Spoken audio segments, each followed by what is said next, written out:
পাবনার ভাই বোনেরা মেলা কদিন ভর্তা নিয়ে বুঝছেন। তো হঠাৎ করে আজকে এমন চাইলো যে একটু ভর্তা বানাই। কয়টা ইসে মাছ আছে, গুদো ইসে মাছ, সেই ইসে মাছ দিয়ে এখন ভর্তা বানাবে আসলাম। ভর্তা বানাতে কষ্ট, খাতি কল কষ্ট না, আমার বানানোটাই কষ্ট লাগে বেশি। তারপরেও আজকে খাবই ভর্তা। আর এই ভর্তা বানায়া পাটাই মাহাইনে ভাত, মেলা স্বাদ, তাই না? তোমরা কারা কারা এরকম ভর্তা খাও একটু কমেন্ট করে জানাইবে। আর তোমরা কমেন্ট করো না কে, মানুষে দূরের মানুষে ওটা অন্য হিসাব।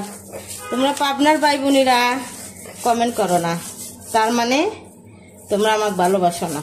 যাই হোক, ভালো না বাসলে আমি সারা জীবন ভালোবাসেই যাব। তোমরা আমাকে ভালো না বাসলে কি হইব, আমি ভালোবাসবো। তা ভর্তা বানায়া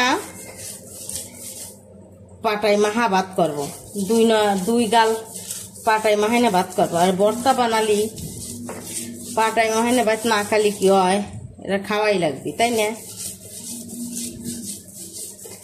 সেনা আমাদের এই পাবনাই কই সেনা, ভর্তা সেনা। কিন্তু হাতে বানালি কই সেনা, পাটায় বানালি কই ভর্তাই। হাতে যেটা করে সেটা সেনা কয়। মেলা কটা চিংড়ি মাছ দিয়ে, বেশি করে কাঁচামরিচ দিয়ে একটা ভর্তা বানাইলাম। তেন আমার ভর্তা করা শেষ, এখন করে ভাত নিলাম। ভাতটা পাটাই মাহায়া দুই গাল লিচি করি, বেশি লেই নেই, কারণ এখন আবার ভাত খাবো। পাটাই মাহিনে ভাত খালি পারে খিদে চলে যাবে নি, আরো তরকারি আছে হিতা দিয়ে খাওয়া হবে না। তো এই যে এবার করে গরম ভাত, আমার মারা বসাবত নাই তো বসাবত তো স্বাদ সবসময় হয় জানিনি। তো বসাবাতে রামন চাইলের ভাত ফুলোর থেকে মুটো ছানা করলে পাটায় মাহা দিত দুই গাল। যেহেনেই থাকতাম দেখে দি এ রুমা পাটাই নে বাহান, পাটাই মাহানে ভাত খাবি।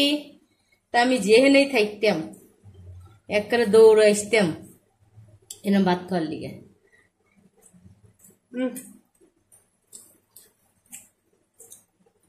আরে এর স্বাদ যারা পাটায় মাহানে ভাত খাইকে তারাই বুঝবে। মেলা স্বাদ গো, তবে হে আবার খাই না, মেলা স্বাদ। হ্যাঁ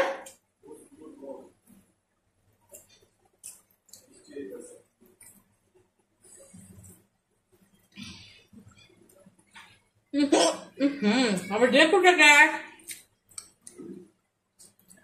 তারপরে যে আমার আঙ্গুল এবার করে করে আমার মা দিত, আর আমার মার আঙ্গুল আমি চাইতে খেতাম। ও মা আমার ডেক উঠছে, তোমরা কি কেউ কিছু করছেও নাকি? আঙ্গুল করে এমনি চাইতে কাঁচায় দিত, আর মার আঙ্গুল দুই চাইতে খেতাম। দুরু আপনারা কিছু করছেন, পানি খেয়ে আসি, ভালো থাকেন।